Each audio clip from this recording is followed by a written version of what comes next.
আল্লাহ পাক রব্বি কারীমের পয়গম্বর বলেন জাহান্নামের মধ্যে থেকে একজন ব্যক্তি হবে, জাহান্নামের দরজা, জাহান্নামের যে দেওয়াল থাকবে ওই দেওয়ালের মধ্যে খামচে দিয়ে উপরে উঠতে থাকবে, আবার নিচের মধ্যে পড়ে যাবে, আবার দেওয়ালের মধ্যে খামচে উপরে উঠবে, যখন উপর থেকে নিচে পড়ে যাবে অন্তর দিয়ে আল্লাহ বলে ডাক দিবে, আবার এরকম খামচিয়ে দিবে, আবার উপর থেকে পড়ে যাবে।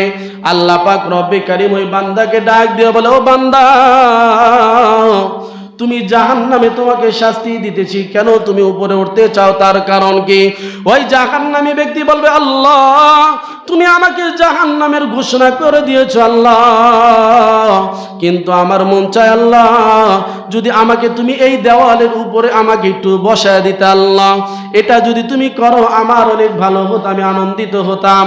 আল্লাহ পাক রব্বি কারীম ওই জাহান্নামীকে বলে, তাহলে আর কিছু তুমি চাবি না তো? ওই জাহান্নামী ব্যক্তি বলে, আল্লাহ আর কিছু চাবো না, তোমার কসম করে বলি, নবীর কসম করে করে, মা বাবার যত কসম আছে সব কসম করে বলবে, আল্লাহ আর আমি কোনোদিন তোমার কাছে কিছু চাবে না। আল্লাহ পাক রব্বি কারীম ওই জাহান্নামী ব্যক্তিকে জাহান্নামের কিনারায় বসাবে, মুখটা যখন জাহান্নামের দিকে থাকবে, পাওগুলো যখন জাহান্নামের দিকে থাকবে, জাহান্নামের তাপের কারণে ওই ব্যক্তির মুখগুলো খসকিয়ে যাবে, শরীর চামড়াগুলো খসিয়ে যাবে। আল্লাহর পয়গম্বর বলে, ওই জাহান্নামী ব্যক্তির কেমন হবে? কয়লা যেরকম পোড়ার পরে কয়লাগুলো যেরকম হয়ে যায়, শরীরের দাঁত দেখা যাবে না, নাক চেনা যাবে না, শরীরের অঙ্গ প্রত্যঙ্গ চেনা যাবে না, ওই ব্যক্তি যেরকম ভাবে জাহান্নামের উপরে উঠবে, জাহান্নামের দরজা যেরকম দেওয়ালের উপর ওঠার পর আল্লাহ তাআলা জাহান্নামের পাশে একটা নদী আছে যাকে বলা হয়, আল্লাহ পাক বলে জীবন নদী বলা হয়। আল্লাহ পাক রব্বে কারীম ওই ব্যক্তিকে জাহান্নাম থেকে উঠিয়ে ওই জীবন নদীর মধ্যে আল্লাহ তাআলা তাকে ছেড়ে দিবে, সুবহানাল্লাহ বলেন। ওই ব্যক্তি কয়লা অবস্থা হওয়ার পরে আবার 32 বছরের যুবকের পরিণত হয়ে যাবে, সুন্দর যুবক হয়ে যাবে।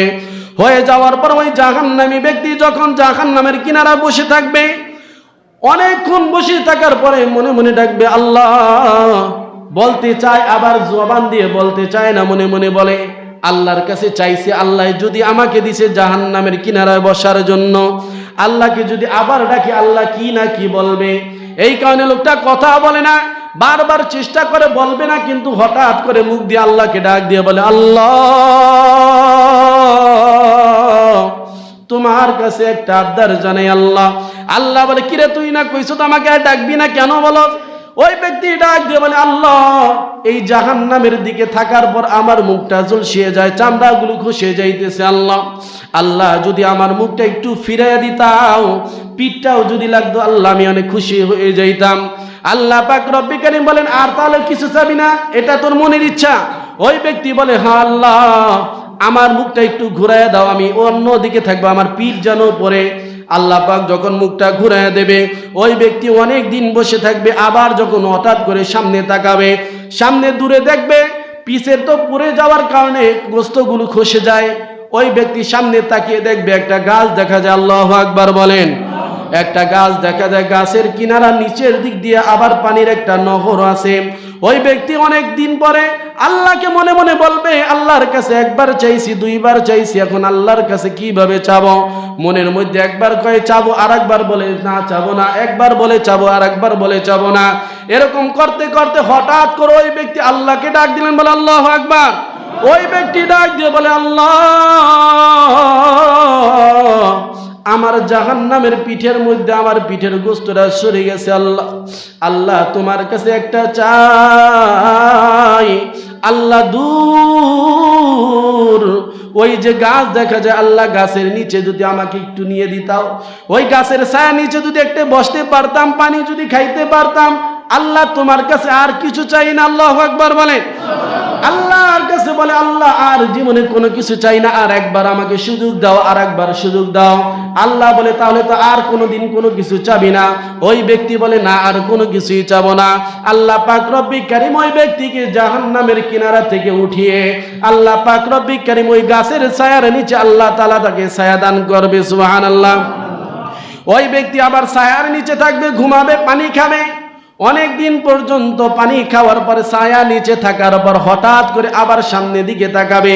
সামনের দিকে তাকানোর পরে দেখবে যেই গাছের নিচে আছে ওই গাছের থেকে সুন্দর আর একটা গাছ সামনে দেখা যায়। আল্লাহু আকবার বলেন।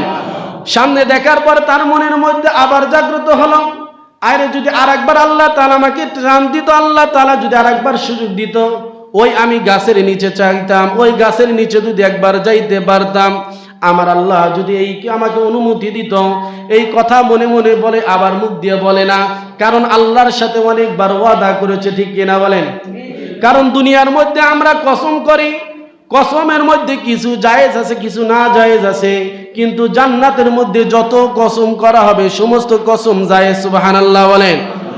ওই ব্যক্তি মনে মনে বলে, আরে আরেকবার যদি সুযোগ দেয়, মনে ভাবে কিন্তু জবান দিয়ে প্রকাশ করে না, আবার মনে ভাবে জবান দিয়ে প্রকাশ করে না। অনেক দিন পর আবার জবান দিয়ে আল্লাহকে ডাক দিয়ে বলে, আল্লাহ তুমি তো আমাকে জাহান্নাম থেকে বের করে জাহান্নামের কিনারা রাখছো, আল্লাহ সেখান থেকে আবার আমাকে তুমি এই গাছের নিকট আনছো। আল্লাহ আল্লাহ কিন্তু এই গাছের থেকে আমি সামনে একটা সুন্দর বড় গাছ দেখতে পাই। আল্লাহ আল্লাহ যদি আমাকে এই গাছের থেকে নিয়ে ওই বড় গাছের নিচে আল্লাহ তুমি নিতাও, আল্লাহ তাহলে আমি অনেক খুশি হয়ে যাইতাম, মনটা অনেক আনন্দিত হয়ে যাইতো। আল্লাহ পাক রব্বে কারিম বলবে, ও বেহায়া, তোর মতো তো বেহায়া আল্লাহর জমিনে কেউ হতে পারে না, তোর মতো তো ধোঁকাবাজ আর কেউ হতে পারে না। তুই আমাকে একবার নয় দুইবার নয় আমাকে বলেছো, কসম করেছো বারবার, আর আমাকে বলো আল্লাহ যদি আবার দিতা। আল্লাহ তাআলা তার সাথে দুষ্টামি করে বলে, এটাই কিন্তু তোর শেষ, আর চাইতে পারি না। আল্লাহু আকবার বলে। আল্লাহ কি বলে? আল্লাহ বলে আর চাইতে পারবি না, এটাই কিন্তু কি শেষ চাওয়া। প্রত্যেকবার আল্লাহ দেয় আর প্রত্যেকবার কি বলতেছে, কি আর চাইতে পারবি না, এটাই হলো শেষ। আল্লাহু আকবার। আল্লাহ নবী যখন এই কথা বলতেছিল, সাহাবায়ে কেরাম শুনে আর হাসে। সুবহানাল্লাহ বলবেন না? সাহাবায়ে কেরাম শুনে আর হাসে। আল্লাহর পয়গম্বর বলে, ও সাহাবায়ে কেরাম শোনো, যখন এই ব্যক্তি জান্নাতের ব্যক্তিটা জাহান্নামী ব্যক্তিটা যখন জাহান্নাম থেকে পার হইতেছে একটু একটু, আর আল্লাহর কাছে যখনই চায় আর আল্লাহ তাআলা দেয়, আল্লাহ পাক রব্বুল কারীম নিজেও হাসে। সুবহানাল্লাহ। আল্লাহ পাক রব্বুল কারীম ওই ব্যক্তিকে ডাক দিয়ে বলে, ও জাহান্নামের ব্যক্তি, তুমি আমার কাছে কি চাও বলো, আর তো জীবনে কিছু চাইবে না। ওই ব্যক্তি বলে, আল্লাহ আর জীবনে চাবো না, এটাই আমার শেষ চাওয়া। বলে, আল্লাহ তোমার কসম করে বলি, তোমার নবীর কসম করে বলি, যত কসম দরকার সব কসম করার পরে করে, আল্লাহ আর জীবনে কিছু চাবো না, আমাকে ওই বড় গাছের নিচে নিয়ে যাও। আল্লাহ পাক রব্বুল কারীম ওই ব্যক্তিকে, জাহান্নামী ব্যক্তিকে আল্লাহ তাআলা প্রথম গাছের থেকে তার থেকেও বড় গাছ সামনে যে আছে ওই গাছের ছায়ার নিচে আল্লাহ তাআলা তাকে নিয়ে যাবে। সুবহানাল্লাহ বলেন। ওই ব্যক্তি যখন দ্বিতীয় গাছের নিকট যাবে, যাওয়ার পরে ওই ব্যক্তি অনেক দিন থাকবে, থাকার পর হঠাৎ করে আবার চোখটা যখন সামনের দিকে দেখবে সামনের দিকে তাকানোর পর দেখতে পাবে ওই ব্যক্তি দেখবে সামনে যে একটা বিশাল দরজা দেখা যায়, ওই দরজাটা আল্লাহ পাক রব্বুল কারীম জান্নাতের দরজা আল্লাহ তাআলা দেখা যায়। সুবহানাল্লাহ বলেন। ওই ব্যক্তি অনেক দিন পরে দেখবে জান্নাতের দরজা, আর এই ব্যক্তি সামনে তাকানো।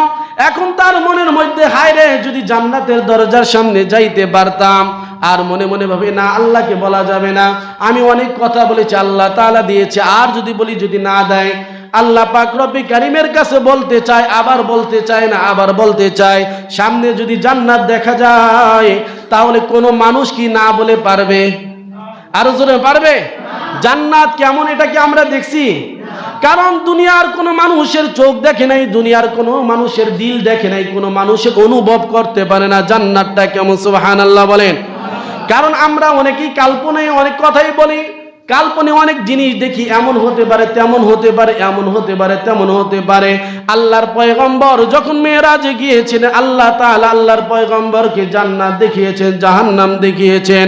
আল্লাহর পয়গম্বর বলেছেন জান্নাত কেমন দুনিয়ার কোনো মানুষের চোখ দেখে নাই, দুনিয়ার কোনো মানুষের বিবেক বলতে পারে না, এতটা সুন্দর। সুবহানাল্লাহ বলেন।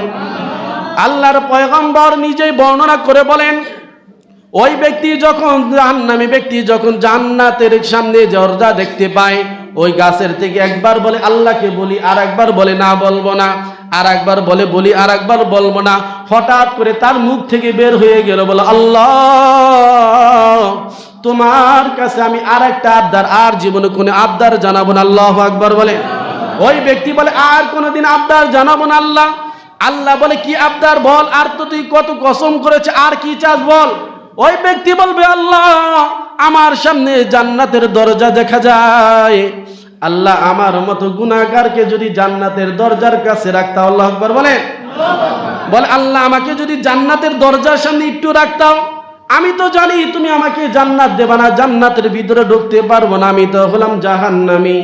আল্লাহ আমাকে যদি দরজার সামনে দিতা আর আমি একটু দেখতাম, দেখে আমার মনটা শীতল করতাম, আমি তো জান্নাতে যাইতে পারবো না কিন্তু দরজার সামনে যাইতে চাই। আল্লাহ পাক রব্বি কারীম বলবে ও জাহান্নামী, আমি আল্লাহ পাক রব্বি কারীম তোর এই মনের চাওয়াটা পূর্ণ করে আমি আল্লাহ তোর জান্নাতের দরজার সামনে আমি নিয়ে দিলাম। সুবহানাল্লাহ। ওই ব্যক্তি এখন জান্নাতের দরজার সামনে যাওয়ার পর ভিতরে জান্নাতের নিয়ামত দেখে আর ওই ব্যক্তি আর নিজেকে সহ্য করতে পারে না, কারণ এতদিন জাহান্নামের আগুনের মধ্যে পড়ছে।